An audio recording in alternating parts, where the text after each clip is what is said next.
አንድ ሕፃን፣ አንድ አስተማሪ፣ አንድ መጽሐፍና አንድ ብዕር ዓለምን መቀየር ይችላል። ትምህርት የለውጥ ብቸኛ መፍትሄ ነው። ትምህርት ይቅደም በሚለው ንግግሯ የምትታወቀው የሴቶች የትምህርት መብት ተሟጋች ወጣቷ ማላላ ዩሳፍዚ ናት።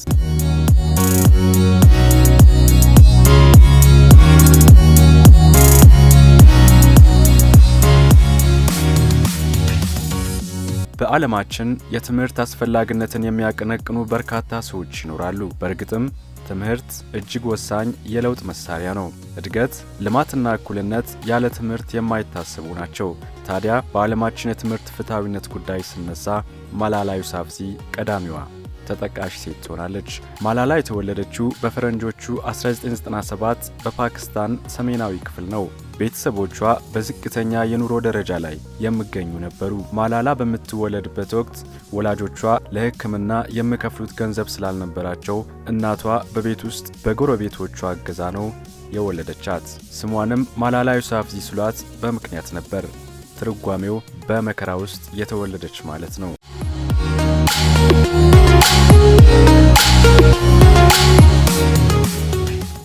ማላላ በ11 ዓመቷ ነው በሀገሯ ፓኪስታን በሴቶች ላይ የሚደርሰውን ጫና መታገል የጀመረችው።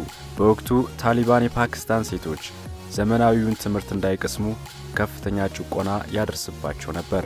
አልፎም ትምህርት ቤቶችን በማፍረስ የወደፊት ተስፋቸውን ያጨልምባቸው ነበር።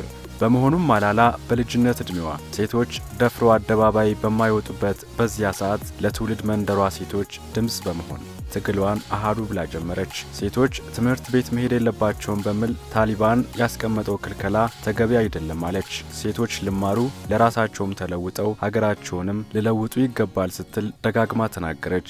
ማላላ ለሀገሯ ሴቶች መብት በመታገል የጀመረች ቢሆንም በዓለም ዙሪያ በተመሳሳይ መልኩ ለሚበደሉና የትምህርት ዕድል ለተነፈጉ ሴቶች ድምፅ በመሆን ዓለም አቀፍ የሴቶች መብት ታጋይ ሆና ብቅ አለች። በ16 ዓመቷ በተባበሩት መንግስታት ድርጅት ስብሰባና በሌሎችም ትላልቅ ዓለም አቀፍ መድረኮች ላይ ንግግር አድርጋለች። የንግግሯ ማዕከል የነበሩት በተለይም እንደ ፓኪስታን ሴቶች የመማር ዕድል የተከለከሉ ሴቶች ናቸው። በዚህ እንቅስቃሴዋ እጅግ ተደማጭና ተጽዕኖ ፈጣሪ ሆናለች። ድምጻቸው ይሰማ ላልነበረ በዓለም ዙሪያ ለሚገኙ ለሚሊዮን ሴቶች ድምጽ መሆን በመቻሏ ፎርቢስ የተሰኘው መጽሔት በፈረንጆቹ 2013 ላይ እጅግ ተጽዕኖ ፈጣሪዋ ወጣት ሴት ስል አሞካሽቷታል።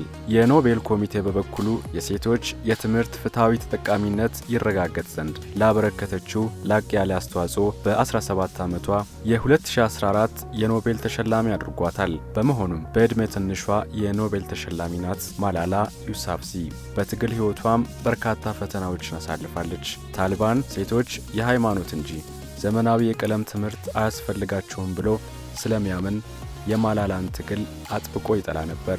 በፈረንጆቹ 2012 ጥቅምት ወር ላይ ከጓደኞቿ ጋር ከትምህርት ቤት በምትመለስበት ወቅት በታሊባን ታጣቂዎች ኢላማ ተደርጋ የተተኮሰባት ጥይት ጭንቅላቷን አግኝቷት በሞትና በሕይወት መካከል ሆና ለተወሰነ ጊዜ ራሷን ስታ ቆይታለች።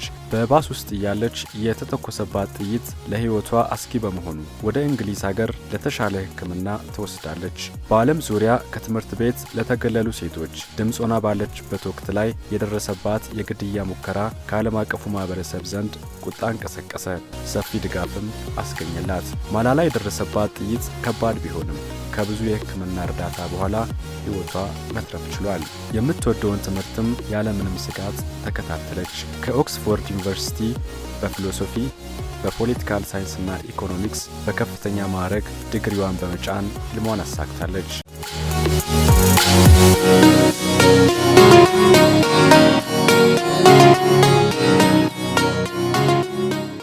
ላለፉት 13 ዓመታትም በእንግሊዝ ሀገር የምትታወቅበትን የሴቶች የትምህርት መብት ጉዳይ በበለጠ መልኩ አቀንቅናለች።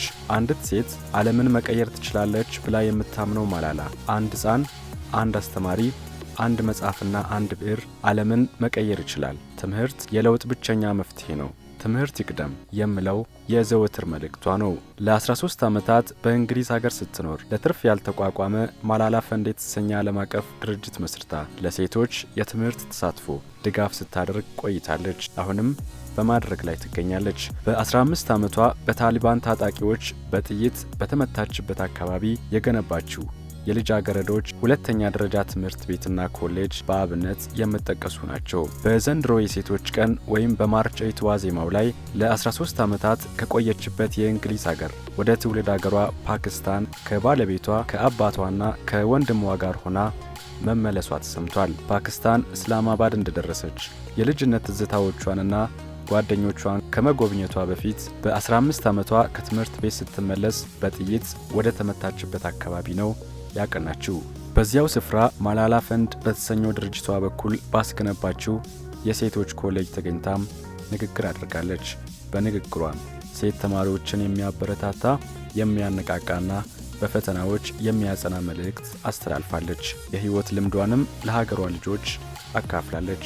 በሀገሯ ፓኪስታን የተመለከተችው አለመረጋጋት ግን አሁንም ያሳስባታል። ማላላ በቆይታዋ ልዩ የጸጥታ ጥበቃ እየተደረገላት ነው። ማላላ ዩሳፊዝ በዓለም ዙሪያ በበርካታ ጫና ስር ለሚገኙ ሴቶች የተስፋ ምልክት ተደርጋ የምትታይ ብርቱ ሴት ናት። ከግል ህይወቷ ጋር በተያያዘ በአንድ ወቅት ለፍቅር ህይወትና ለትዳር ዝግጁ እንዳይደለችና ከ35 ዓመት በኋላ ትዳር የመመስረት እቅድ እንደነበራት ጽፋ ነበር። ይሁንና ይህ አስተሳሰቧ የአሁኑን ባሏን ከተዋወቀችበት ጊዜ ጀምሮ ሊቀየር ችሏል። በፈረንጆቹ 2021 ህዳር ወር ላይ በ25 ዓመቷ አሴር ማሊክ ከተባለ ሰው ጋር በእንግሊዝ በርሚንግሃም ከተማ በኒካ ስርዓት ቤተሰቦቿ በተገኙበት ተጋብተው ደስተኛ ህይወት እየመሩ ይገኛል።